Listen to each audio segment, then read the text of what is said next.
로스앤젤레스 한인타운 새벽 5시. 아직 가로등이 켜져 있는 어두운 시간이었습니다. 검은색 고급 SUV 한 대가 매장 앞에 미끄러지듯 멈춰섰고 두꺼운 캐시미어 코트를 걸친 사람들이 차에서 내렸습니다. 한 명, 두 명이 아니었습니다. 그들은 아직 문도 열지 않은 한 가전 매장 앞에 길게 줄을 서기 시작했습니다. 저는 그 광경을 길 건너편 카페 유리창 너머로 멍하니 바라봤습니다. 손에 들고 있던 커피가 다 식어버린 줄도 몰랐죠. 줄은 점점 길어졌습니다. 어떤 사람은 접이식 의자까지 들고 왔고 어떤 부분은 보온병이 든 차를 나눠 마시며 매장 문이 열리기만 기다렸습니다. 이 사람들이 명품 가방을 사려고 줄 선 거라면 이해했을 겁니다. 한정판 운동화 때문이라면 고개를 끄덕였을 거예요. 그런데 그들이 영하에 가까운 추운 새벽에 기다리는 건 냉장고였습니다. 그것도 김치 하나를 제대로 보관하기 위한 한국에서 건너온 냉장고였습니다. 가격표를 보고 저는 또 한 번 놀랐습니다. 웬만한 대형 냉장고보다 비쌌거든요. 이게 정말 냉장고를 사려고 줄을 선 거라고? 저는 15년 동안 냉장고를 설계한 엔지니어였습니다. 압축기가 돌아가는 소리만 들어도 어느 회사 제품인지 맞힐 수 있었고 냉기가 도는 방식만 봐도 설계도가 머릿속에 그려졌습니다. 냉장고라면 세상 누구보다 잘한다고 자부했죠. 그래서 처음엔 코웃음을 쳤습니다. 냉장고는 다 거기서 거기라고. 김치 냉장고란 그저 비싼 김치 보관통일 뿐이라고 믿었으니까요. 그런데 그날 제가 두 눈으로 직접 본 건 제가 알던 냉장고가 아니었습니다. 이건 냉장고가 아니라 미국이 30년이나 늦게 따라잡으려는 기술이었습니다. 도대체 그 작은 기계 안에 무엇이 들어있길래 미국에서 가장 까다롭고 부유한 소비자들이 따뜻한 침대를 버리고 새벽줄에 섰을까요? 그 안에는 한국이 단 하나의 음식을 지키기 위해 30년 동안 쌓아온 시간이 들어있었습니다. 그리고 왜 저는 그날 이후 그토록 자신만만하던 제 15년 경력을 처음부터 끝까지 다시 의심하게 됐을까요? 지금부터 그 부끄럽고도 놀라웠던 이야기를 하나도 빠짐없이 들려드리겠습니다. 영상 시작 전 구독과 좋아요로 대한민국의 미래를 응원해주세요. 제 이름은 다니엘 카터입니다. 캘리포니아에 살고 있고 실리콘밸리의 작은 가전 스타트업에서 제품 총괄을 맡고 있죠. 지금은 창업과 비슷하게 일하지만 제 진짜 뿌리는 엔지니어입니다. 대형 가전회사의 냉장 부문에서 15년을 보냈거든요. 압축기를 설계하고 냉기가 칸칸이 어떻게 흐르는지 계산하고 온도가 0.5도 틀어지는 이유를 찾느라 밤을 새우던 사람이었습니다. 제 책상 서랍에는 늘 온도 측정기가 들어있었고 식당에 가서도 음료가 적당히 차가운지 무의식적으로 가늠하는 버릇이 있었습니다. 동료들은 그런 저를 두고 냉장고와 결혼한 남자라고 농담하곤 했죠. 저는 그 농담이 싫지 않았습니다. 그만큼 제 일의 자부심이 컸으니까요. 그래서 저에겐 일종의 직업병 같은 자만심이 있었습니다. 냉장고는 다 똑같다는 믿음이요. 안에 든 게 우유든 고기든 채소든 결국 차갑게 식혀두는 상자일 뿐이라고 생각했습니다. 브랜드가 비싸 봐야 디자인 차이지 핵심 기술은 거기서 거기라고요. 저는 그 분야에서 일했으니 누구보다 잘한다고 자신했습니다. 제가 이런 확신을 갖게 된 데는 이유가 있었습니다. 15년 동안 저는 수많은 회사의 냉장고를 분해하고 또 분해했습니다. 경쟁사 제품이 나오면 가장 먼저 사서 뜯어봤죠. 압축기를 꺼내 무게를 재고 냉매가 도는 관의 길이를 측정하고 단열재의 두께를 자로 쟀습니다. 그렇게 수백 대를 뜯다 보니 결론은 늘 비슷했습니다. 부품은 거의 같은 회사에서 사오고 설계 원리도 대동소이했습니다. 차이가 있다면 문을 여닫는 느낌이나 손잡이 모양 같은 기술과는 상관없는 부분들이었죠. 그래서 저는 냉장고라는 물건에 더는 놀랄 게 없다고 믿었습니다. 세상의 모든 냉장고는 제 손바닥 안에 있다고 생각했던 겁니다. 그날도 평소와 다르지 않은 아침이었습니다. 2025년 봄, 우리 회사 회의실이었죠. 햇살이 잘 드는 창가에서 저는 커피를 마시며 신제품 일정을 정리하고 있었습니다. 그때 소피아가 들어왔습니다. 소피아 림, 우리 회사의 마케터이고 한국계 미국인이었습니다. 데이터를 다루는 솜씨가 좋아서 제가 꽤 신뢰하던 동료였죠. 감으로 일하는 사람이 아니라 늘 숫자로 말하는 사람이었기에 저와 결이 비슷하다고 느끼던 동료이기도 했습니다. 그런데 그날 소피아의 손에는 평소보다 두꺼운 자료 뭉치가 들려 있었습니다. 표정도 평소와 달랐습니다. 차분하던 사람이 그날따라 뭔가 들떠 있었죠. 자리에 앉지도 않고 곧장 제 책상으로 다가왔습니다. 다니엘, 이거 진짜 한번 보셔야 해요. 제가 며칠 동안 자료를 모았거든요. 소피아가 제 책상에 자료를 펼쳤습니다. 첫 장에는 큼지막한 글씨로 숫자가 적혀 있었습니다. 미국 발효식품 소매 시장 규모 약 110억 달러. 저는 안경을 고쳤으며 그 숫자를 다시 봤습니다. 적은 돈이 아니었습니다. 제가 아는 어지간한 가전 카테고리보다 큰 시장이었으니까요. 발효식품이요? 요거트, 콤부차, 사워크라우트, 그리고 김치까지. 미국에서 장 건강 때문에 발효식품을 챙겨 먹는 소비자가 빠르게 늘고 있어요. 통계를 보면 미국 소비자 약 15%가 장 건강을 위해 발효식품을 일부러 먹는다고 해요. 이게 그냥 잠깐 지나가는 유행이 아니라는 거죠. 식습관 자체가 바뀌고 있는 거예요.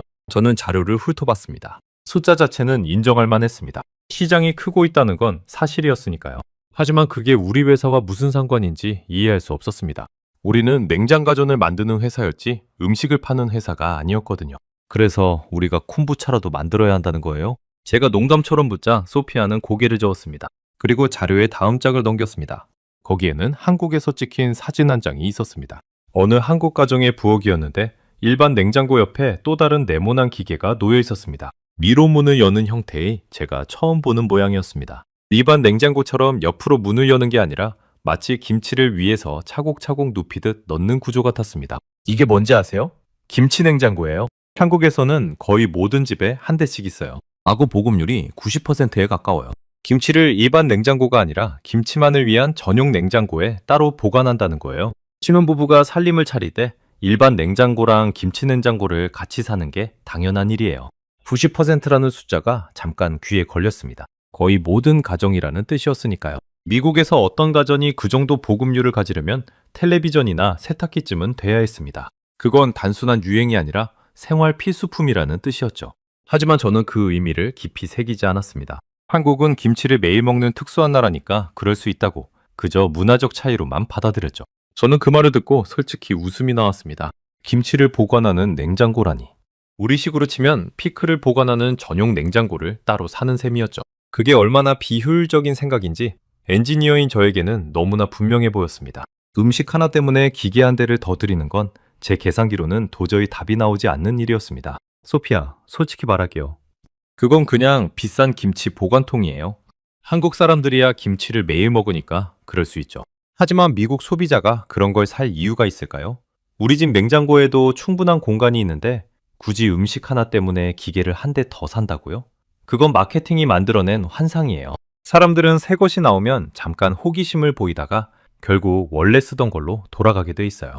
저는 단호하게 말했습니다. 그동안 수많은 마케팅 유행이 거품처럼 부풀었다가 사라지는 걸 봐왔거든요. 한때 모두가 사야 한다던 가전들이 1년도 못 가 창고로 들어가는 걸 수없이 지켜봤습니다. 저는 데이터로만 움직이는 사람이었고 유행이라는 단어를 경멸했습니다. 소피아의 자료에 적힌 숫자는 인정하지만 거기서 끌어낸 결론은 동의할 수 없었습니다. 그때 회의실 문이 열리고 마크 리브스가 들어왔습니다. 마크는 우리 회사에 돈을 댄 투자 파트너였고 저보다도 더 냉정한 사람이었습니다. 숫자가 안 맞으면 친구의 사업이라도 가차없이 접으라고 말하는 부류였죠. 마크는 우리 대화를 듣더니 코웃음을 쳤습니다. 김치 냉장고? 다니엘, 자네 말이 맞아. 그건 한국에서나 팔리는 물건이야. 미국 시장에서는 어림도 없지. 소피아, 좋은 자료지만 우리가 뛰어들 시장은 아니에요. 세 사람 중 둘이 같은 결론을 냈으니 그 자리에서 김치 냉장고 이야기는 그렇게 묻히는 듯 했습니다. 소피아는 잠시 우리 둘을 번갈아 바라봤습니다. 반박하지도 화를 내지도 않았습니다. 그러더니 조용히 자료를 덮으며 한마디 했습니다. 다니엘, 마크. 저도 처음엔 두 분이랑 똑같이 생각했어요. 그런데 직접 겪어보기 전까지는 모르는 게 있더라고요. 언젠가 두 분도 그 순간이 올 거예요. 그 말이 묘하게 마음에 걸렸지만 저는 대수롭지 않게 넘겼습니다. 회의는 그렇게 끝났고 저는 다시 신제품 일정으로 돌아갔습니다. 김치 냉장고 따위는 그날 오후가 지나기도 전에 까맣게 잊어버렸죠. 마크도 마찬가지였을 겁니다. 지금 와서 생각하면 참 부끄럽습니다. 그때 저는 제가 모르는 세계가 있다는 사실조차 인정하지 않았으니까요. 15년 경력이라는 갑옷을 입고 그 안에서 모든 걸 다 안다고 착각하고 있었습니다. 그날 저녁 집에 돌아와서도 한동안 소피아의 말이 머릿속을 맴돌았습니다. 직접 겪어보기 전까지는 모르는 게 있다는 말, 데이터로만 세상을 보던 저에게 그 말은 묘하게 거슬렸습니다. 저는 직접 겪지 않아도 데이터만 있으면 충분하다고 믿는 사람이었으니까요. 하지만 그날 밤 잠자리에 누워 천장을 보면서 저도 모르게 한 가지 질문을 떠올렸습니다. 한국 사람들은 왜 김치 하나를 위해 냉장고를 따로 둘까? 그냥 문화일까? 아니면 정말 그래야만 하는 이유가 있는 걸까? 저는 그 질문을 애써 밀어냈습니다. 별것 아닌 일에 신경 쓰는 거라고 스스로를 타일렀죠. 그 갑옷의 첫 균열이 가기까지는 그리 오랜 시간이 걸리지 않았습니다. 그리고 그 균열은 제 사무실도 한국의 어느 공장도 아닌 아주 엉뚱하고 사소한 곳에서 시작됐습니다. 바로 제 집 부엌, 제가 매일 여닫던 평범한 냉장고 안에서 말이죠. 그 작은 사건이 제 15년 신념을 송두리째 흔들 줄은 그날의 저는 꿈에도 몰랐습니다. 그 회의가 있고 2달쯤 지난 2025년 여름이었습니다. 제 몸에 작은 변화가 찾아왔습니다. 마흔을 넘기면서부터 소화가 예전 같지 않았거든요. 기름진 음식을 먹으면 속이 더부룩했고 아침마다 컨디션이 무거웠습니다. 회사 건강검진에서 의사는 장 건강을 좀 챙기라고 했습니다. 발효식품을 꾸준히 먹어보라고요. 장내에 좋은 균이 늘어나면 소화도 편해지고 면역에도 도움이 된다고 의학적으로 충분히 근거가 있는 이야기라고 덧붙였습니다. 저는 그 말을 듣고 헛웃음이 났습니다. 2달 전 소피아가 했던 이야기가 떠올랐거든요. 발효식품이라니.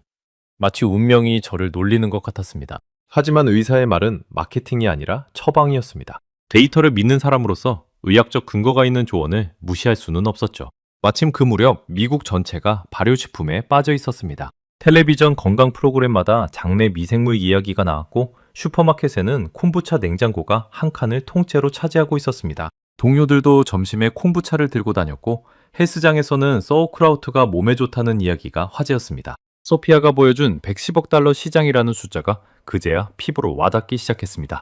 저처럼 데이터를 신봉하는 사람조차 시장의 흐름이 진짜라는 걸 인정할 수밖에 없는 분위기였습니다. 그날 퇴근길에 저는 한인마트에 들렀습니다. 캘리포니아에는 한국마트가 꽤 많았고 그중 한 곳이 제 집에서 가까웠습니다. 처음 들어가 본 한인마트는 신세계였습니다. 처음 보는 채소와 양념이 가득했고 한쪽 벽에는 김치만 종류별로 진열된 거대한 냉장 코너가 있었습니다. 배추김치, 깍두기, 총각김치, 백김치까지. 김치라는 게 한 종류가 아니라는 것조차 그날 처음 알았습니다. 발효식품 코너에 가니 요거트, 콤부차가 잔뜩 있었고 그 옆에 빨갛고 큼지막한 김치통이 보였습니다. 한국에서 직접 담갔다는 김치였습니다. 냄새가 강하게 코를 찔렀지만 묘하게 식욕을 자극하는 향이기도 했습니다. 저는 별 생각 없이 그 통을 집어들었습니다. 집에 돌아와 김치를 처음 맛본 순간을 저는 아직도 기억합니다. 입안이 얼얼할 정도로 매웠지만 그 뒤에 따라오는 깊고 시원한 맛이 있었습니다. 새콤하면서도 감칠맛이 도는 제가 알던 어떤 절임 음식과도 다른 맛이었죠. 미국의 피클은 그냥 시고 짠맛이 전부였는데 김치는 한 입 안에 매운맛, 신맛, 단맛, 감칠맛이 층층이 들어있었습니다. 솔직히 말하면 첫 입에 반했습니다. 그날 저녁 저는 밥 한 공기를 김치만으로 비웠습니다. 의사의 처방이 이렇게 맛있을 줄은 몰랐죠. 저는 식탁에 앉아 혼자 중얼거렸습니다. 이래서 한국 사람들이 김치를 매일 먹는구나 하고요. 문제는 그 다음부터였습니다. 저는 남은 김치를 당연히 제 집 냉장고에 넣었습니다. 15년 동안 냉장고를 만든 사람의 냉장고였습니다. 최신 모델에 온도도 제가 직접 가장 이상적인 값으로 맞춰둔 상태였죠. 음식을 보관하는 일이라면 제 냉장고를 따라올 게 없다고 자신했습니다. 우유는 일주일이 지나도 신선했고 고기는 며칠을 둬도 색이 변하지 않았습니다. 채소는 일주일 넘게 아삭함을 유지했죠. 제 냉장고는 제 자부심의 결정체였습니다. 그러니 김치 한 통쯤이야 아무 문제 없을 거라고 생각했습니다. 오히려 김치가 제 냉장고의 완벽함을 증명해 줄 거라고 믿었죠. 사흘 뒤 저녁이었습니다. 저는 또 김치가 먹고 싶어서 냉장고 문을 열었습니다. 그런데 문을 여는 순간 뭔가 달랐습니다. 처음 샀을 때의 그 상쾌한 향이 아니었습니다. 시큼하고 쏘는 냄새가 냉장고 안에 가득 퍼져 있었습니다. 옆에 둔 우유와 치즈에까지 그 냄새가 배어 있었죠. 저는 미간을 찌푸리며 김치통을 꺼냈습니다. 뚜껑을 열어 한 조각을 맛본 순간 저는 멈칫했습니다. 사흘 전에 그 깊고 시원한 맛이 아니었습니다. 지나치게 시큼했습니다. 마트에서 처음 맛본 김치와는 완전히 다른 음식이 되어 있었죠. 아삭하던 배추도 어딘가 물러진 느낌이었습니다. 저는 고개를 갸웃했습니다. 분명 냉장 보관을 했는데 왜 이렇게 빨리 변했을까? 처음엔 제가 산 김치가 원래 좀 오래된 거였나 싶었습니다. 그래서 그 주말에 같은 마트에서 새 김치를 또 사왔습니다. 이번에는 더 신경 써서 냉장고에서 가장 온도가 안정적인 칸에 넣어뒀죠. 결과는 똑같았습니다. 나흘째가 되자 새로 산 김치도 어김없이 시큼하게 변하기 시작했습니다. 2번이나 같은 일이 반복되자 이건 우연이 아니라 분명한 현상이라는 확신이 들었습니다. 엔지니어의 본능이 발동했습니다. 저는 냉장고 안의 온도를 다시 점검했습니다. 측정기를 꺼내 칸칸이 온도를 쟀습니다. 제가 맞춘 값 그대로였습니다. 일반적인 음식 보관에는 더할 나위 없이 완벽한 온도였죠. 그런데 김치는 그 완벽한 온도 안에서 빠르게 식어버렸습니다. 처음엔 김치 자체가 원래 그런 음식인가 보다 했습니다. 발효식품이니까 계속 발효가 진행되는 게 당연하다고요. 하지만 마음 한구석이 찜찜했습니다. 그렇다면 한국 가정의 김치는 어떻게 한 달을 버틴다는 걸까요? 그런데 며칠 뒤 저는 회사에서 우연히 소피아와 점심을 먹게 됐습니다. 구내식당에서 마주 앉아 이런저런 이야기를 나누던 중이었습니다. 김치 이야기가 나왔고 저는 무심코 제 경험을 털어놓았습니다. 김치가 사흘 만에 너무 쉬어져서 못 먹게 됐다고 2번이나 같은 일이 반복됐다고요. 그러자 소피아가 젓가락을 내려놓고 저를 빤히 쳐다봤습니다. 마치 너무 당연한 걸 모르고 있는 사람을 보는 듯한 표정이었습니다. 다니엘, 그거 일반 냉장고에 넣으셨죠? 제가 그렇다고 하자 소피아는 살짝 웃었습니다. 한국에서는 김치를 그렇게 보관 안 해요. 우리 엄마 집 김치는 한 달이 지나도 처음 맛 그대로예요. 김치 냉장고에 넣으니까요. 제가 어릴 때부터 그게 너무 당연한 풍경이라 신기한 줄도 몰랐는데 미국 와서 보니까 이게 한국에만 있는 거더라고요. 다니엘이 드신 김치가 변한 건 김치 잘못이 아니에요. 냉장고 잘못이에요. 냉장고 잘못이라는 그 말이 제 귀에 콕 박혔습니다. 15년 동안 냉장고를 만든 저에게 누군가 냉장고 잘못이라고 말하는 건 처음이었습니다. 저는 반사적으로 반박하고 싶었습니다. 제 냉장고는 완벽한 온도를 유지하고 있다고요. 하지만 입이 떨어지지 않았습니다. 실제로 제 눈앞에서 김치가 2번이나 사흘 만에 변해버렸으니까요. 데이터를 신봉하는 사람으로서 2번 반복된 결과를 부정할 수는 없었습니다. 그럼 김치 냉장고는 일반 냉장고랑 온도가 다른 건가요? 제가 묻자 소피아는 어깨를 으쓱했습니다. 저는 기술자가 아니라서 자세히는 몰라요. 그냥 김치가 안 식고 오래 간다는 것만 알죠. 궁금하시면 직접 알아보세요. 다니엘은 그쪽 전문가잖아요. 그 마지막 말이 묘하게 제 자존심을 건드렸습니다. 냉장 분야 전문가인 제가 한국의 김치 냉장고에 대해서는 아무것도 모르고 있었으니까요. 집으로 돌아오는 게 운전대를 잡은 제 손에 평소보다 힘이 들어갔습니다. 머릿속에서는 같은 질문이 계속 맴돌았습니다. 똑같은 김치인데 한국 가정의 냉장고에서는 한 달을 가고 제 냉장고에서는 사흘 만에 변한다. 같은 발효식품인데 왜 결과가 다를까? 온도가 문제라면 도대체 어떤 온도이기에 발효의 속도를 그렇게까지 조절할 수 있단 말인가? 그날 밤 저는 식탁에 앉아 종이 한 장을 펼쳤습니다. 엔지니어 시절 버릇대로 머릿속이 복잡할 땐 손으로 직접 정리해야 직성이 풀렸거든요. 저는 2가지 상황을 나란히 적었습니다. 왼쪽에는 제 냉장고, 오른쪽에는 한국의 김치 냉장고. 그리고 그 아래 변수들을 하나씩 적어 내려갔습니다. 온도, 온도의 변동폭, 습도, 공기와 닿는 정도. 적다 보니 한 가지가 눈에 들어왔습니다. 제 냉장고는 문을 자주 여닫습니다. 그때마다 안의 온도가 출렁이죠. 일반 음식에는 그 정도 변동이 아무 문제가 되지 않습니다. 하지만 발효는 온도의 극도로 예민한 과정입니다. 어쩌면 그 미세한 출렁임이 발효 속도를 좌우하는지도 모른다는 생각이 처음으로 들었습니다. 저는 그날 밤 잠을 설쳤습니다. 2달 전 회의실에서 제가 비웃었던 그 기계가 자꾸 떠올랐습니다. 위로 문을 여는 김치만을 위한 그 네모난 냉장고. 그땐 비싼 김치 보관통이라고 비웃었지만 지금 제 손에는 사흘 만에 쉬어버린 김치통이 들려 있었습니다. 저는 처음으로 진지하게 생각했습니다. 어쩌면 저 안에는 제가 모르는 진짜 기술이 들어있을지도 모른다고요. 그리고 그 의심은 엔지니어인 저를 가만히 둘 수 없게 만들었습니다. 다음 날 아침 저는 출근하자마자 소피아를 찾아갔습니다. 직접 김치 냉장고에 보관한 김치를 한번 맛보고 싶다고요. 그 한마디가 제 인생에서 가장 긴 여정의 시작이 될 줄은 그때만 해도 짐작하지 못했습니다. 그 주 토요일 오후 저는 소피아의 초대를 받아 그녀의 집을 방문했습니다. 로스앤젤레스 외곽의 조용한 주택가였습니다. 소피아가 직접 김치 냉장고에 보관한 김치를 맛보여주겠다고 했거든요. 사실 저는 그 초대를 받기까지 며칠을 망설였습니다. 동료의 집까지 찾아가서 김치를 맛본다는 게 객관적인 엔지니어인 저에게는 어쩐지 어색하게 느껴졌으니까요. 하지만 사흘 만에 쉬어버린 김치통이 자꾸 눈에 밟혔습니다.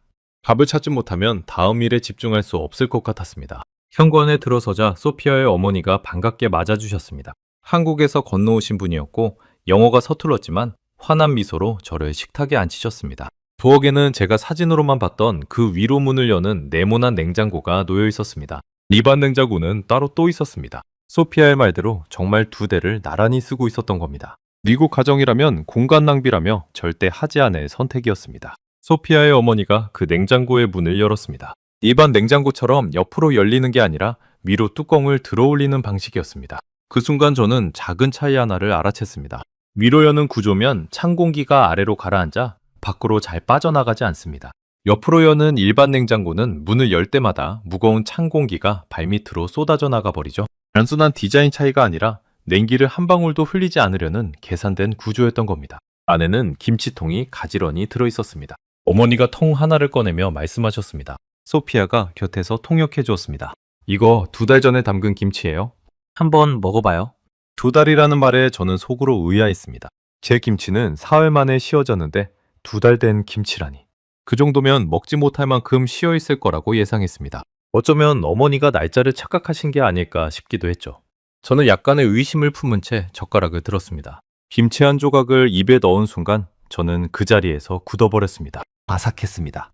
2달 전에 담갔다는 김치가 마트에서 갓 사왔을 때처럼 싱싱하게 씹혔습니다. 신맛은 적당했고 깊은 감칠맛이 입안에 퍼졌습니다.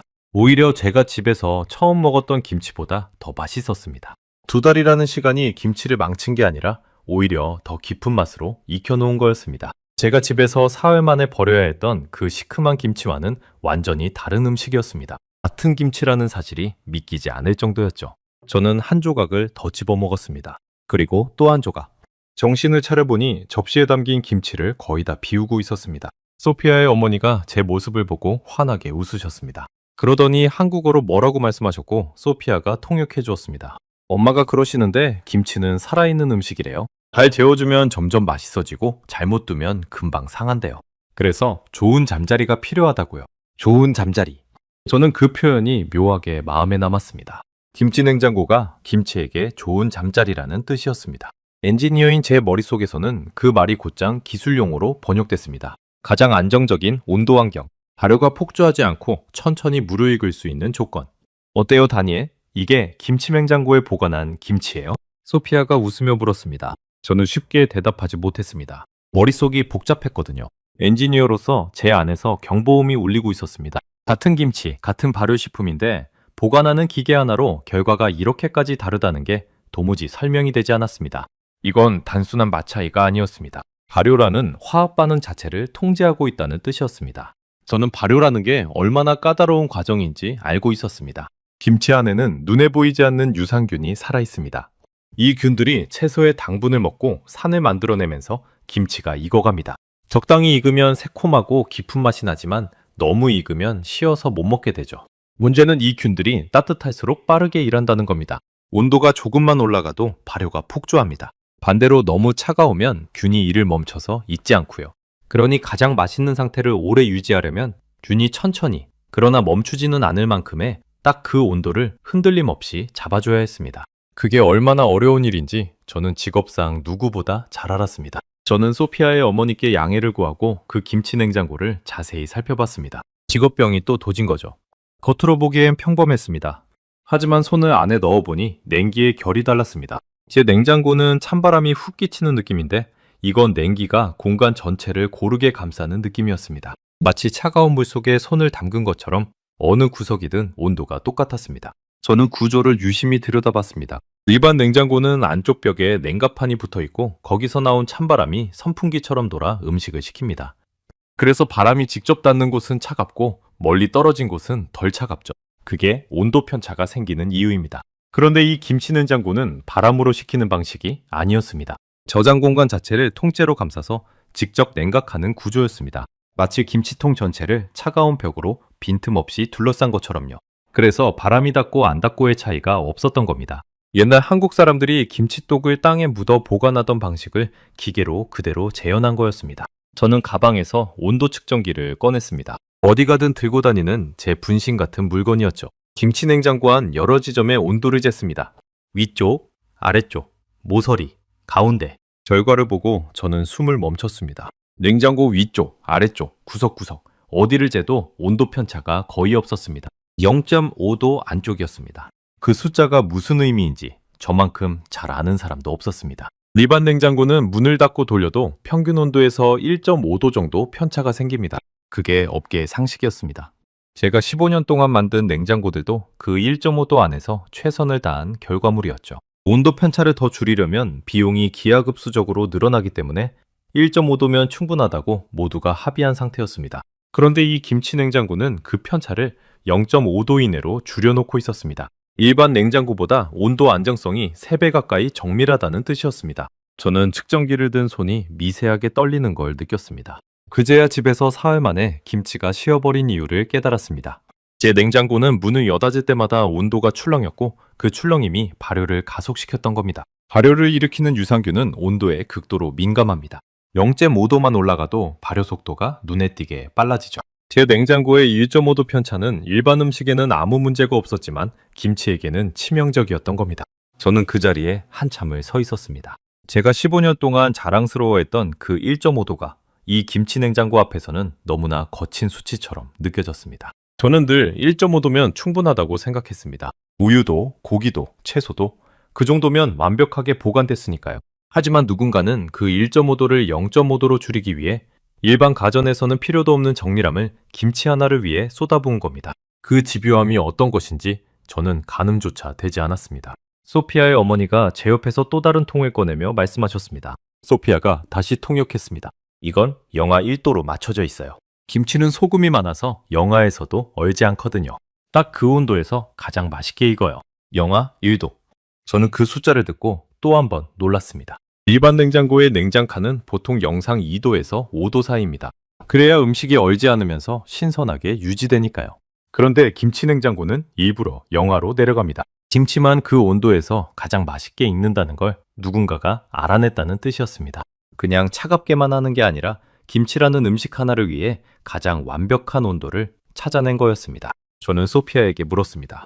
이 냉장고, 한국에서는 언제부터 쓰기 시작한 거예요? 소피아는 어머니에게 물어보더니 대답했습니다. 엄마가 결혼하실 때쯤 처음 나왔다고 하니까 한 30년쯤 됐을 거예요. 처음에 신기한 물건이었는데 지금은 없는 집이 거의 없죠. 30년. 그 숫자가 제 가슴을 묵직하게 눌렀습니다. 30년이라면 제가 냉장고 일을 시작하기 한참 전부터 한국은 김치 하나를 위한 온도를 연구하고 있었다는 뜻이었습니다. 저는 이제 막 그 존재를 알았는데 그들은 이미 한 세대를 그 기술과 함께 살아온 겁니다. 집으로 돌아오는 길 저는 한참 동안 말이 없었습니다. 운전을 하면서도 머릿속에는 0.5도와 영하 2도 그리고 30년이라는 세 개의 숫자가 계속 맴돌았습니다. 15년 동안 냉장고는 다 똑같다고 믿어온 제 신념이 그날 오후 소피아 집 부엌에서 소리 없이 무너지고 있었습니다. 신호대기에 멈춰서서 저는 혼잣말을 했습니다. 누가, 도대체 왜 김치 하나를 위해 이런 정밀한 온도 기술을 만들었을까? 이건 우연히 만들어진 물건이 아니었습니다. 누군가가 오랜 시간 김치를 관찰하고 실험하고 데이터를 쌓아야만 나올 수 있는 결과였습니다. 발효 정점이 정확히 어느 온도인지, 그 온도를 어떻게 흔들림 없이 유지할지, 김치 종류마다 익는 속도가 어떻게 다른지, 그 모든 걸 알아내려면 수십 년의 시간과 수십만 번의 실험이 필요했을 겁니다. 집에 도착해서도 저는 한동안 차에서 내리지 못했습니다. 운전대에 손을 올린 채 저는 제 지난 15년을 떠올렸습니다. 저는 냉장고를 더 싸게, 더 크게, 더 멋지게 만드는 데만 골몰했습니다. 그런데 한국의 누군가는 같은 시간 동안 음식 하나를 가장 맛있게 지키는 일에 매달려 있었습니다. 방향이 완전히 달랐던 겁니다. 그리고 그 다른 방향이 미국 부자들을 새벽줄에 세우는 결과로 돌아오고 있었습니다. 저는 그날 밤 노트북을 켜고 한국의 김치 냉장고에 대해 닥치는 대로 찾아봤습니다. 그러다 한 자료에서 눈이 멈췄습니다. 한국의 어느 회사가 김치 냉장고를 만들기 위해 김치만 연구하는 전용 연구소를 세웠고 거기서 쌓은 발효 관련 특허가 수백 건에 이른다는 내용이었습니다. 김치 냉장고가 처음 세상에 나온 게 1995년이라는 것도 그때 알았습니다. 그 회사는 김치 냉장고를 만들기 전 무려 100만 포기가 넘는 김치를 직접 담그고 익혀가며 발효 과정을 데이터로 만들었다고 했습니다. 100만 포기라니. 저는 그 숫자 앞에서 한참을 멍하니 앉아 있었습니다. 제가 신제품 하나를 만들 때 테스트하는 샘플은 많아야 수백 개였습니다. 그런데 그들은 김치 100만 포기를 일일이 관찰하며 어떤 온도에서 어떻게 익는지를 기록했던 겁니다. 그건 기술이라기보다 차라리 집념에 가까웠습니다. 저는 그 답을 직접 확인하고 싶어졌습니다. 화면으로 보는 것만으로는 도저히 성에 차지 않았습니다. 그곳에 직접 가서 그 30년의 시간을 두 눈으로 보고 싶었습니다. 그리고 며칠 뒤 저는 한국행 비행기표를 끊었습니다. 그로부터 2주 뒤 저는 인천공항에 내렸습니다. 소피아가 동행해 주었습니다.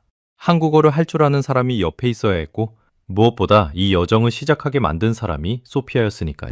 소피아가 자신의 인맥을 통해 한국의 한 김치냉장고 연구소 방문을 어렵게 잡아주었습니다. 그곳에서 30년 동안 발효를 연구해온 한지호 연구원이 우리를 안내하기로 되어 있었습니다. 비행기 안에서 저는 내내 마음이 무거웠습니다. 솔직히 말하면 한편으로는 작은 기대도 있었습니다. 막상 가보면 별것 아닐 거라는 기대요. 그동안 살펴본 자료들이 과장됐기를, 그래서 제 15년 신념이 틀리지 않았다는 걸 확인하고 싶었는지도 모릅니다. 인간이란 자기가 틀렸다는 걸 인정하기 전까지 끝까지 도망칠 구멍을 찾기 마련이니까요. 저 역시 그랬습니다. 서울의 공기는 낯설었지만 활기가 넘쳤습니다. 거리마다 한국 가전 회사의 간판이 보였고 식당에 가면 어디든 김치가 기본으로 나왔습니다. 그것도 한 종류가 아니라 서너 가지가 한꺼번에 나왔습니다. 식당 주방을 슬쩍 들여다보니 거기에도 어김없이 김치 냉장고가 놓여 있었습니다. 정말로 이 나라는 김치와 함께 돌아가고 있었습니다. 다음 날 아침 우리는 연구소로 향했습니다. 건물 안으로 들어서자 가장 먼저 눈에 들어온 건 거대한 저장실이었습니다. 유리변 너머로 수백 개의 김치통이 줄지어 놓여 있었습니다. 각 통에는 번호와 날짜가 적힌 표가 붙어 있었습니다. 마치 도서관처럼 김치 하나하나가 자료로 보관되고 있었습니다. 어떤 통에는 담근 지 하루 된 김치가, 어떤 통에는 1년이 넘은 김치가 들어 있었습니다. 흰 가운을 입은 연구원들이 그 사이를 오가며 무언가를 기록하고 있었습니다. 저는 그 광경에 잠시 멈춰섰습니다. 제가 알던 가전회사의 모습이 아니었습니다. 차라리 식품과학을 연구하는 실험실에 가까웠습니다. 한지호 연구원이 담담한 목소리로 설명을 시작했습니다. 여기 있는 김치들은 전부 실험용입니다. 같은 날 담갔지만 각각 다른 온도에서 보관하고 있죠. 0.1도 단위로 나눠서요. 어느 온도에서 가장 오래, 가장 맛있게 익는지를 30년째 기록하고 있습니다. 0.1도 단위. 그 말을 듣는 순간 제 등줄기가 서늘해졌습니다. 저는 평생 0.5도 단위로 일해왔습니다. 그게 가전업계에서 다룰 수 있는 가장 정밀한 한계라고 믿었으니까요. 그런데 이들은 그 절반의 절반도 안 되는 0.1도 차이를 30년 동안 추적하고 있었습니다. 저는 마른 침을 삼켰습니다. 저는 한 연구원에게 조심스럽게 물었습니다. 0.2도 차이가 정말 김치 맛에 그렇게 큰 영향을 주느냐고요? 한지호 연구원이 저를 데리고 두 개의 김치통 앞에 섰습니다. 하나는 영하 1도, 다른 하나는 영하 0.9도에서 보관한 김치라고 했습니다. 고작 0.1도 차이였습니다. 그가 두 김치를 작은 접시에 덜어 제게 내밀었습니다. 맛을 한번 비교해보세요. 저는 두 김치를 차례로 맛봤습니다. 처음엔 똑같은 줄 알았습니다. 그런데 두세 번 번갈아 먹어보니 분명히 차이가 있었습니다. 한쪽은 아삭함이 살아있고 신맛이 은은했는데 다른 한쪽은 아주 미세하게 더 물러있고 신맛이 앞섰습니다. 0.1도 차이가 입안에서 느껴지는 차이로 돌아온 겁니다. 저는 손에 든 젓가락을 한동안 내려놓지 못했습니다. 제가 평생 무시해온 그 0.1도가 음식 위에서는 이렇게 또렷한 차이를 만들고 있었습니다. 한지호 연구원은 이번엔 아주 오래 묵힌 김치를 한 점 내밀었습니다. 1년이 넘게 영하의 온도에서 천천히 익혀온 묵은지라고 했습니다. 한 입 베어 무는 순간 저는 또 한 번 놀랐습니다. 1년이나 됐는데도 김치는 물러지지 않았고 오히려 깊고 진한 맛이 혀끝에 묵직하게 감겼습니다. 시간이 김치를 망친 게 아니라 더 좋은 음식으로 빚어낸 거였습니다. 이 정도의 보관은 일반 냉장고로는 상상조차 할 수 없는 일이었습니다. 이게 가능한 이유는 단 하나입니다. 1년 내내 온도가 흔들리지 않았기 때문이죠. 만약 중간에 단 한 번이라도 온도가 크게 추령했다면 이 묵은지는 진작에 쉬어 터졌을 겁니다. 한지우 연구원의 말은 조용했지만 제 귀에는 천둥처럼 울렸습니다. 1년 동안 단 한 번도 온도를 크게 흔들지 않는다는 것. 그게 얼마나 어려운 일인지 저는 누구보다 잘 알았습니다. 그건 단순한 기술이 아니라 한순간도 방심하지 않는 끈질김이 만들어낸 결과였습니다. 한지호 연구원이 우리를 자료실로 안내했습니다. 그곳에는 두꺼운 파일과 데이터가 책장 가득 꽂혀 있었습니다. 천장까지 닿는 책장이 방을 빙 둘러싸고 있었고 그 모든 칸이 김치 발효 데이터로 채워져 있었습니다. 그가 그중 한 권을 꺼내 펼쳐 보였습니다. 거기에는 수천 개의 그래프가 빼곡히 그려져 있었습니다. 시간에 따라 김치의 산도가 어떻게 변하는지, 온도별로 유산균이 어떻게 늙어주는지, 식감이 며칠째에 어떻게 달라지는지 그 모든 게 숫자로 기록되어 있었습니다. 김치는 종류마다 익는 속도가 다릅니다. 배추김치, 깍두기, 총각김치, 물김치 또 지역마다, 집집마다 양념이 달라서 발효 곡선이 다 다릅니다. 저희는 그 모든 경우의 수를 데이터로 만들었습니다. 그래야 어떤 김치든 가장 맛있는 상태로 잡아둘 수 있으니까요. 이 회사가 김치 냉장고를 처음 만들기 전에 무려 100만 포기가 넘는 김치를 직접 담그고 익혀가며 자료를 모았습니다. 100만 포기. 자료에서 봤던 그 숫자를 저는 그 자리에서 다시 들었습니다. 이번엔 화면 속 글자가 아니라 그 결과물이 제 눈앞에 책장 가득 펼쳐져 있었습니다. 저는 그 파일들을 넘겨보며 손끝이 차가워지는 걸 느꼈습니다. 이건 제가 상상했던 수준이 아니었습니다. 저는 김치 냉장고가 그냥 온도만 좀 더 낮고 일정한 냉장고일 거라고 생각했습니다. 그런데 이건 음식 하나의 일생을 통째로 해부한 거였습니다. 김치가 태어나서 익고 쉬어가는 그 모든 과정을 분단위로 들여다본 기록이었습니다. 저는 한지호 연구원에게 물었습니다. 30여 동안 이 일을 하면서 지치지 않았느냐고요. 그는 잠시 생각하더니 이렇게 답했습니다.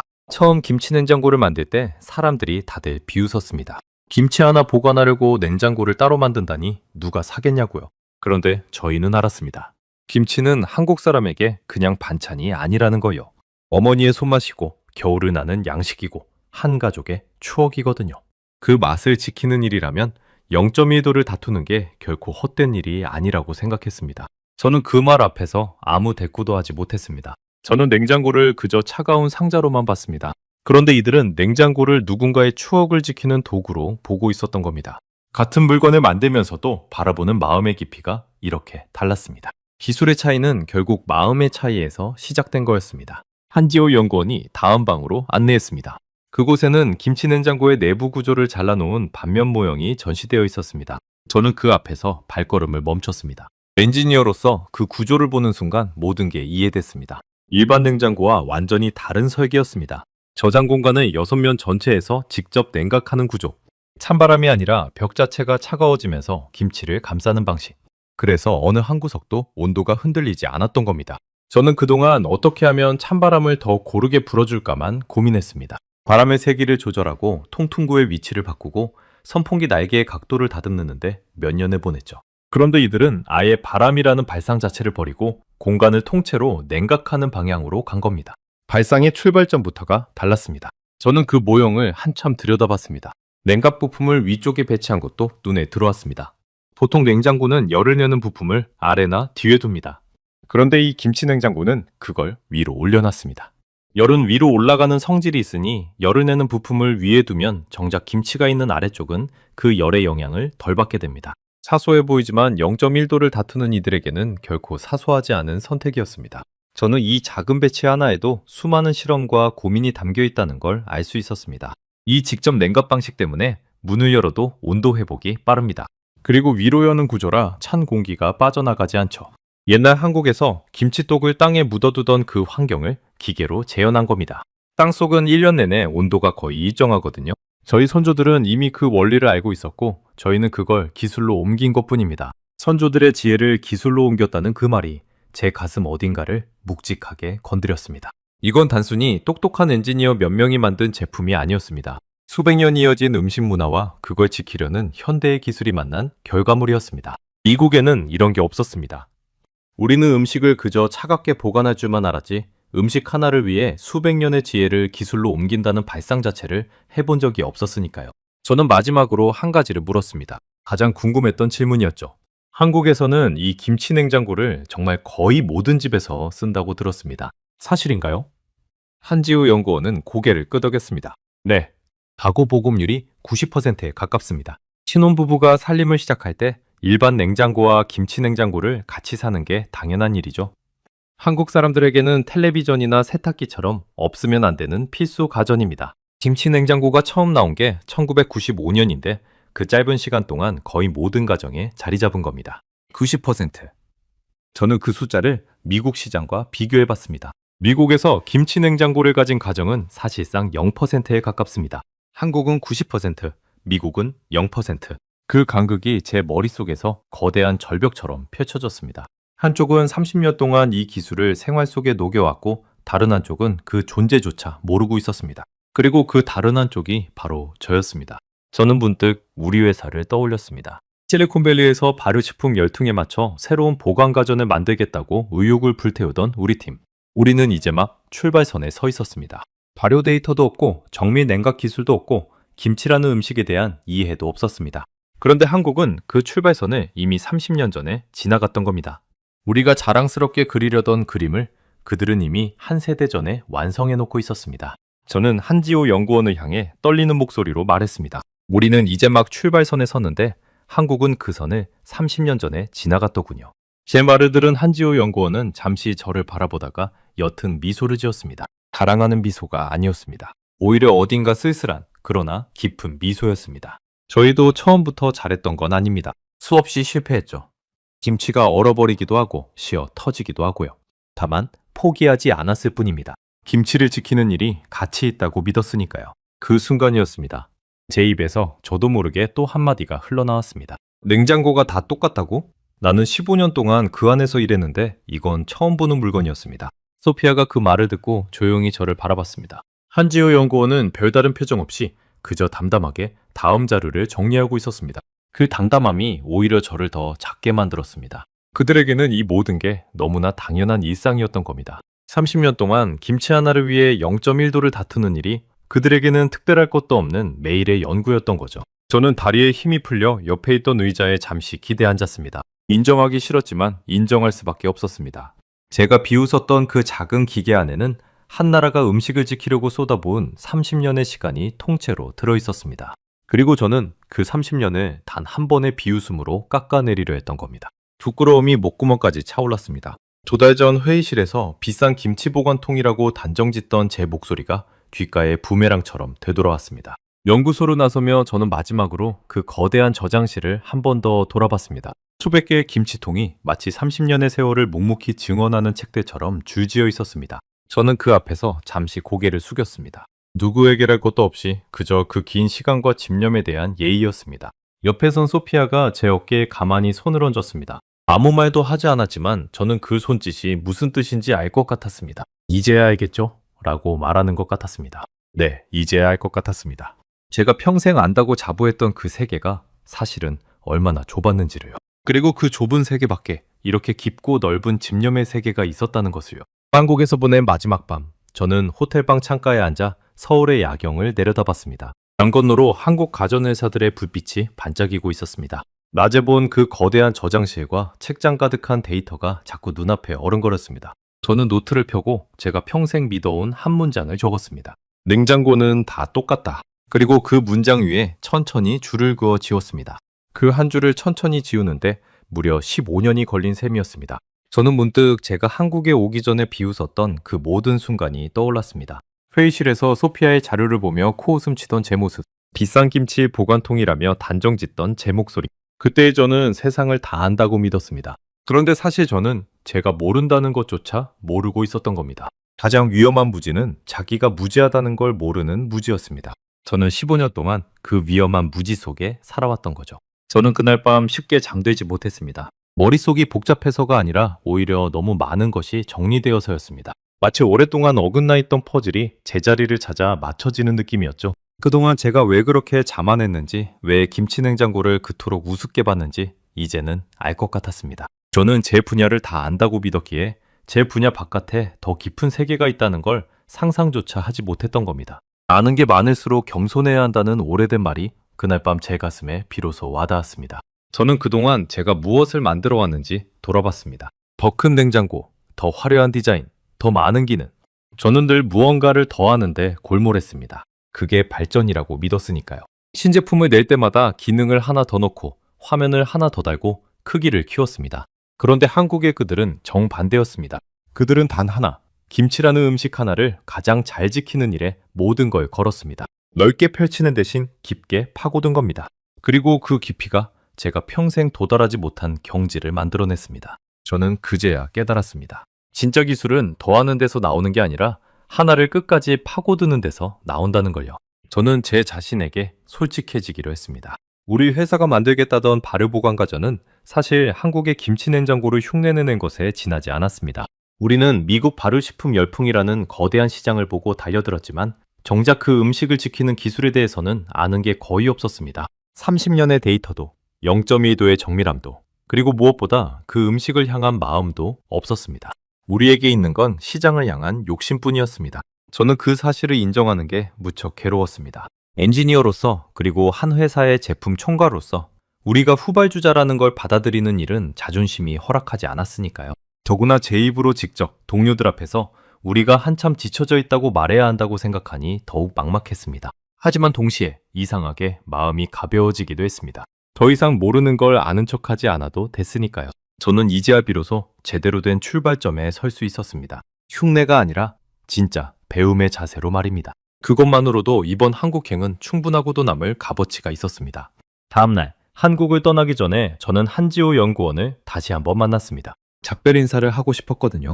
연구소 앞 작은 카페에서 우리는 마주 앉았습니다. 창밖으로는 출근길 사람들이 바쁘게 오가고 있었습니다. 저는 따뜻한 차를 한 모금 마시고 그에게 솔직히 털어놓았습니다.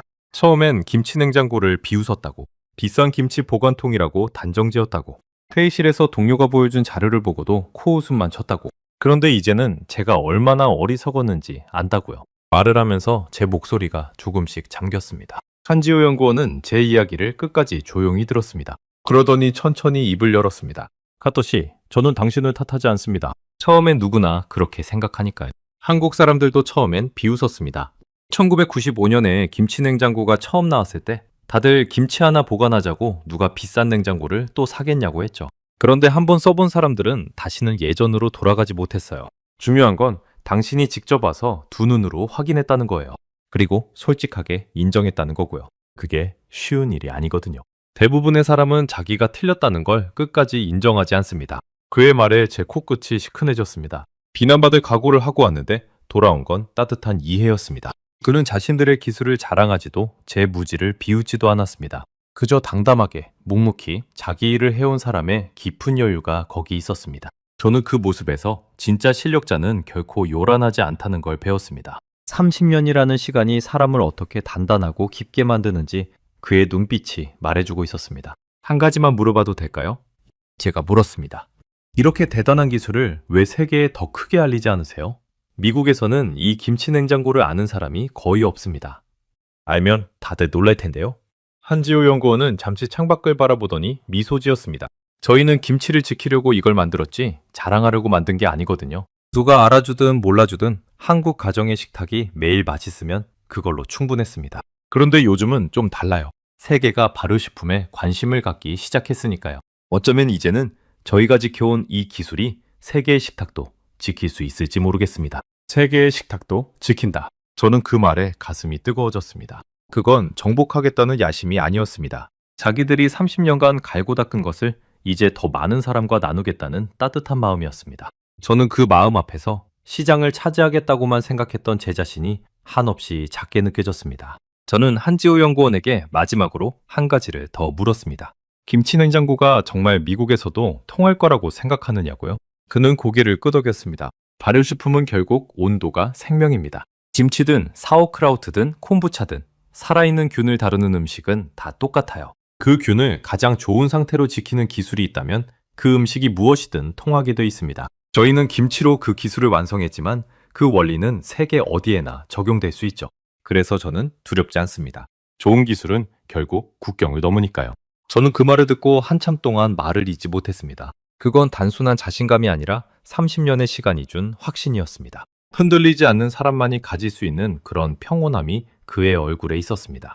카페를 나오며 저는 한지호 연구원과 악수를 나눴습니다. 그의 손은 따뜻하고 단단했습니다. 30년 동안 김치통을 들어올리고 데이터를 기록하고 수없이 실패하면서도 포기하지 않은 그 손이었습니다. 저는 그 손을 잡으며 마음속으로 깊이 고개를 숙였습니다. 헤어지기 직전 한지호 연구원이 제게 작은 선물을 건넸습니다. 직접 담갔다는 김치 한 통이었습니다. 비행기에 싣고 가서 미국에서 김치 냉장고 없이 며칠을 버티는지 한번 실험해보라며 웃었습니다. 그 따뜻한 농담에 저도 웃었습니다. 그건 단순한 선물이 아니라 직접 겪어보라는 그의 마지막 가르침이었습니다. 옆에서 그 모습을 지켜보던 소피아가 조용히 말했습니다. 이제 다니엘이 미국에 돌아가면 이 이야기를 꼭 전해야 한다고요. 사람들이 김치 냉장고를 비우는 건 단지 몰라서일 뿐이라고. 자기도 처음엔 다니엘에게 그 말을 100번 해도 통하지 않았는데 결국 다니엘을 바꾼 건 직접 겪은 경험이었다고요. 저는 고개를 끄덕였습니다. 소피아의 말이 옳았습니다. 100마디 설명보다 한 번의 진짜 경험이 사람을 바꾸는 법이니까요. 미국으로 돌아오는 비행기 안에서 저는 창밖의 구름을 바라보며 오랫동안 생각에 잠겼습니다. 내 인생의 절반을 바친 냉장고라는 물건이 사실은 제가 생각했던 것보다 훨씬 깊은 세계였다는 사실. 그리고 그 깊은 세계의 가장 안쪽에 김치를 사랑한 한 나라의 30년이 자리 잡고 있었다는 사실. 저는 더 이상 예전의 제가 아니었습니다. 안다고 자만하던 엔지니어는 사라지고 이제 막 진짜를 배우기 시작한 한 사람이 그 자리에 있었습니다. 저는 비행기 안에서 한지호 연구원의 말을 다시 떠올렸습니다. 김치는 그냥 반찬이 아니라 어머니의 손맛이고 한 가족의 추억이라던 그 말. 이 모든 게 단순한 기술 경쟁이 아니라 결국은 사랑의 문제였다는 걸 저는 이제 알았습니다. 자기 나라의 음식을, 자기 가족의 식탁을 지키려는 마음. 그 마음이 너무 깊어서 30년이라는 시간도 마다하지 않은 겁니다. 미국에서 우리는 시장을 보고 달려들었지만 한국은 사랑을 지키려다 결국 세계가 부러워하는 기술을 갖게 된 거였습니다. 출발점이 사랑이었기에 그 결과도 그토록 단단했던 겁니다. 비행기가 태평양을 건너는 동안 저는 노트에 한 문장을 새로 적었습니다. 이건 가전이 아니었다. 음식에 대한 한 나라의 고집이었다. 그 문장을 적고 나서야 저는 비로소 마음이 편안해졌습니다. 오랫동안 저를 짓눌렀던 자만이라는 무거운 갑옷을 그제야 벗어던진 기분이었습니다. 그리고 동시에 새로운 다짐 하나가 가슴속에서 천천히 자라나고 있었습니다. 미국에 돌아가면 제가 본 이 진실을 동료들에게도 정직하게 전해야겠다는 다짐이었습니다. 특히 끝까지 김치냉장고를 비웃던 한 사람, 마크에게 말입니다. 미국으로 돌아오고 일주일 뒤 저는 회의실에 마크 리브스를 불렀습니다. 몇 달 전 김치냉장고를 두고 한국에서나 팔리는 물건이라며 함께 코웃음 쳤던 바로 그 자리였습니다. 같은 회의실, 같은 햇살이 드는 창가였습니다. 다만 그 자리에 앉은 저는 몇 달 전에 제가 아니었습니다. 마크는 여전히 회의적인 표정으로 들어왔습니다. 제가 한국까지 다녀온 게 시간 낭비였다고 생각하는 눈치였죠. 팔짱을 낀 그의 자세에서 그 마음이 그대로 익혔습니다. 다니엘, 한국까지 다녀왔다며? 그래서 우리가 정말 김치냉장고 시장에 뛰어들어야 한다는 거야? 솔직히 나는 아직도 이게 미국에서 통할 거라고 생각하네. 저는 대답 대신 그의 앞에 작은 접시 2개를 놓았습니다. 한쪽은 일반 냉장고에 사흘 둔 김치, 다른 한쪽은 김치냉장고에 한 달 보관한 김치였습니다. 한지호 연구원이 알려준 방법 그대로 제가 직접 실험한 결과물이었습니다. 미국에 돌아온 뒤 저는 가장 먼저 작은 김치냉장고 한 대를 사서 직접 비교 실험부터 했거든요. 먹어보고 말해. 어느 쪽이 더 맛있는지. 설명은 그 다음에 할게. 마크는 마지못해 두 김치를 맛봤습니다. 그러더니 표정이 천천히 굳어졌습니다. 한쪽은 씨어터진 김치였고 다른 한쪽은 아삭하고 깊은 맛이 살아있었습니다. 같은 김치라고는 믿기지 않는 차이였습니다. 한쪽은 코를 찌르도록 시큼했고 다른 한쪽은 향부터 달랐습니다. 마크는 한참을 말없이 두 접시를 번갈아 보다가 낮은 목소리로 물었습니다. 이게 정말 같은 김치라고? 같은 날 같은 통에서 나눠 담은 거? 저는 고개를 끄덕였습니다.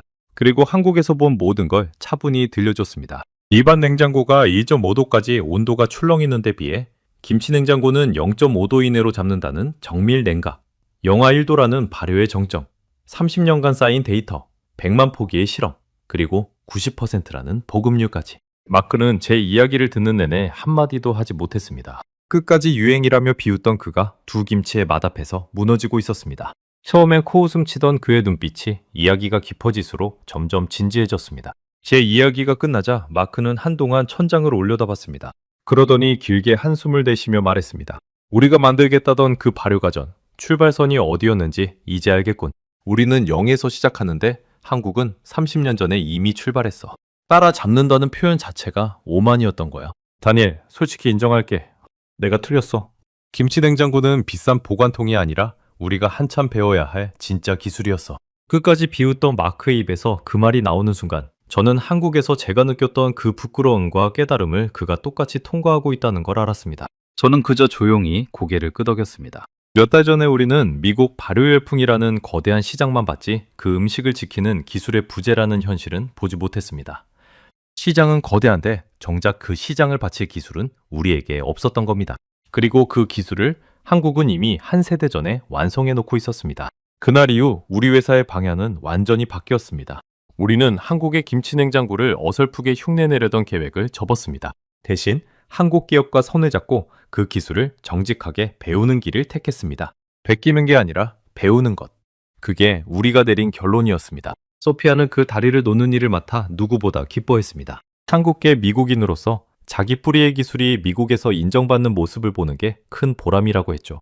늘 자료만 들고 다니며 설득하던 소피아가 이제는 두 나라를 잇는 진짜 가교가 된 셈이었습니다. 마크도 달라졌습니다. 누구보다 회의적이던 그가 이제는 회의 때마다 한국의 발효기술 자료를 먼저 챙겨오는 사람이 됐습니다. 사람을 바꾸는 건 100마디 말이 아니라 한 번의 진짜 경험이라던 소피아의 말이 마크에게서 그대로 증명된 셈이었습니다. 시간이 흘러 미국의 발효식품 시장은 더욱 커졌습니다. 미국 발효식품 소매 매출은 이미 110억 달러 규모에 이르렀고 미국 소비자의 약 15%가 장 건강을 위해 발효식품을 챙겨 먹고 있었습니다. 그리고 북미 김치냉장고 시장은 글로벌 점유율에서 18.6%를 차지하며 해마다 6% 넘게 성장하고 있었습니다. 한때 0%에 가깝던 미국 가정의 김치 냉장고 보급이 조금씩 늘어나기 시작한 겁니다. 인트로에서 제가 봤던 그 새벽줄, 미국 부자들이 가전 매장 앞에 늘어섰던 그 풍경은 어쩌면 과장된 한 장면이었을지 모릅니다. 모든 미국인이 새벽부터 김치 냉장고를 사려고 줄을 서는 건 아니니까요. 하지만 그 풍경이 가리키는 방향만큼은 분명한 진실이었습니다. 세계가 이제 막 한국이 30년 전에 도달한 그 자리를 향해 걸음을 떼고 있었던 겁니다. 그리고 그 걸음의 맨 앞에는 김치 하나를 지키려던 한국의 집념이 있었습니다. 저는 지금도 제 부엌에 김치 냉장고를 두고 씁니다. 한지우 연구원이 선물해준 김치는 진작에 다 먹었지만 그 맛을 잊지 못해 직접 김치를 담그는 법까지 배웠습니다. 처음엔 양념 비율도 못 맞춰서 번번이 실패했지만 이제는 제법 그럴듯한 김치를 담글 줄 압니다. 영하 1도에서 천천히 익어가는 제 김치를 볼 때마다 저는 서울의 그 작은 카페와 30년을 묵묵히 견뎌온 한 연구원의 단단한 손을 떠올립니다. 그리고 김치를 한 입 베어 물 때마다 그날 소피아의 어머니가 하셨던 말이 생각납니다. 김치는 살아있는 음식이라 좋은 잠자리가 필요하다던 그 말이요. 가끔 저는 생각합니다. 만약 제가 그날 한국에 가지 않았다면 저는 평생 냉장고는 다 똑같다고 믿으며 살았을 겁니다. 제 좁은 세계 안에서 더 깊은 진짜를 영영 모른 채로요. 어쩌면 저뿐만이 아닐 겁니다. 세상에는 직접 겪어보기 전까지 그 가치를 모르는 것들이 참 많으니까요. 한 나라가 음식 하나를 30년 동안 지켜온 그 집념이 저 같은 고집센 엔지니어의 마음마저 바꿔놓았습니다. 그리고 저는 확신합니다. 그 집념은 앞으로 더 많은 세계인의 식탁을 그리고 마음을 바꿔놓을 거라고요. 위대한 기술은 요란하지 않습니다. 그저 묵묵히 자기 자리에서 가장 소중한 것을 지킬 뿐입니다. 그리고 그렇게 지켜낸 것이 언젠가 온 세상이 부러워하는 보물이 됩니다. 한국은 김치 하나를 지키려다 세계가 따라오고 싶어하는 발효기술의 표준을 만들어냈습니다. 그건 누구를 이기려고 한 일이 아니었습니다. 그저 자기 것을 끝까지 아낀 마음이 세월을 거쳐 빚어낸 결과였습니다. 저는 그 진실을 작은 김치 한 조각에서 배웠습니다. 그리고 그 작은 한 조각이 제 인생에서 가장 큰 가르침이 될 줄은 처음엔 정말 꿈에도 몰랐습니다. 저는 다음 시간에도 전 세계를 놀라게 할 대한민국의 이야기로 다시 찾아뵙겠습니다. 감사합니다.